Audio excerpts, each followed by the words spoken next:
அஸ்ஸலாமு அலைக்கும். பிறை பார்த்து அல்ஹம்துலில்லா தராபியாகும் தொழுது முடிச்சாச்சு. ரொம்ப சந்தோஷமாகவும் மகிழ்ச்சியாகவும் இருந்தது. ஃபஸ்ட்டு தராபியா ஃபஸ்ட்டு சஹரும் போது பார்த்திங்கன்னா ரொம்ப ஹாப்பினஸோடு இருந்தது. உங்களுக்கு வீடியோவிலே தெரியும், இந்த அளவுக்கு தான் பிறையும் தெரிஞ்சிச்சு.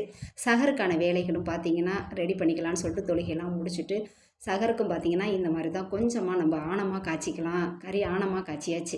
ஏன்னா நம்ம பழுவு சுறாக்குனா தான் நம்ம குருமாலாம் அதிகம் பார்த்திங்கன்னா என்னோடய வீடியோவில் குருமா தான் அதிகமாகவே இருக்கும். ஆணமாகவே நான் காய்ச்ச மாட்டேன். ஏன்னா சஹருக்கும்போது கொஞ்சம் ஒசாராகவே இருக்கும் நம்ம சாப்பிடும்போது. இந்த மாதிரிலாம் கொஞ்சம் டேஸ்ட்டாக வச்சு சாப்பிடும்போது.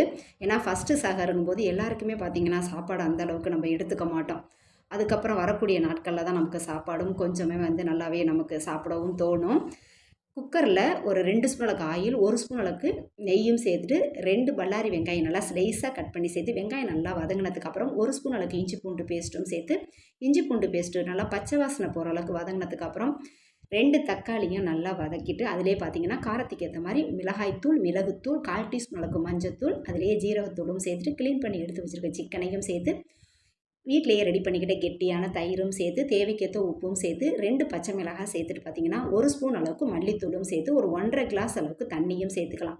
நல்லா மசாலாவோட சேர்த்து நல்லா கறி வெந்ததுக்கப்புறம் அதுக்கப்புறம் நம்ம தண்ணி சேர்த்துக்கலாம்.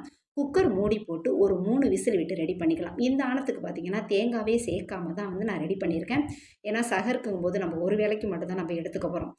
இப்போ நல்லா ஒரு 3 விசில் விட்டு ரெடி பண்ணதுக்கப்புறம் கொஞ்சமாக மல்லியும் புதினாவும் சேர்த்துட்டு அப்படியே நம்ம ஸ்டவ்வை ஆஃப் பண்ணிக்கலாம்.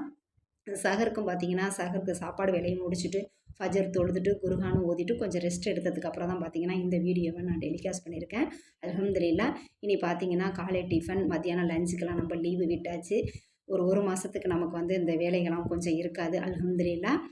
என்னோடய வீடியோ பார்த்திங்கன்னா இனி ஒரு 11 மணிக்கு தான் இனி டெலிகாஸ்ட் ஆகும். என்னோடய வீடியோவை மிஸ் பண்ணாமல் இனி பாருங்கள். தேங்க்யூ ஃபார் வாட்சிங்.